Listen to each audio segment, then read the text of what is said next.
Okay, Hassani again here, part two, limiting beliefs. So we spoke a little bit about how to detect a limiting belief in ourselves, to feel, to be with, to recognize a limiting belief in ourselves that could be limiting our potential growth, and what we can do to actually look at that, understand that better, and make some changes. So now I want to speak more about some techniques that we can use and a comparison we can make to yoga to be able to resolve, to move beyond this limiting belief. Well, the first thing really is recognizing that this limiting belief is just a mechanism that we use to protect ourselves. And the second thing is that we know our potential always lies on the other side of a limiting belief, the comfort zone.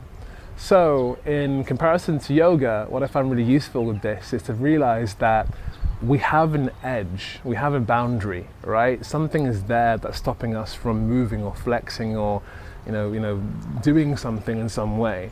So we can look at that, we can be present with that, much like in yoga, we can be present with that feeling of an edge and a boundary, and then apply with a little bit of force, some breath, forcing and allowing to expand, to open that particular part of our body, to then flex, to move, to step into something that wasn't there previously. So in the domain of limiting beliefs, we can say, for instance, we have a limiting belief around being able to do our art, or a limiting belief around being able to start that company. And we say, okay, there's something here in my body or in my mind that's blocking me. I'm staying with this, I'm being with this, I'm questioning this. Where does it come from? Is there some kind of failure or hurt that I experienced that has led to me feeling this way? And the flexing really is allowing us then to breathe into that, be present with that, and take some small steps forward as an action, all right? So that could be something as simple as blocking out 5 minutes per day to do that thing we actually want to do. What does it look like to spend 5 minutes, 10 minutes each day doing that thing we want to actually do?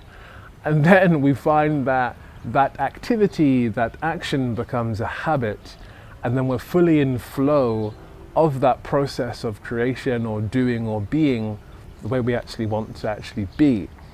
And before you know it, you've then moved beyond that limiting belief. You've moved beyond it completely, because you're now completely in this new flow of creation or action or doing or being.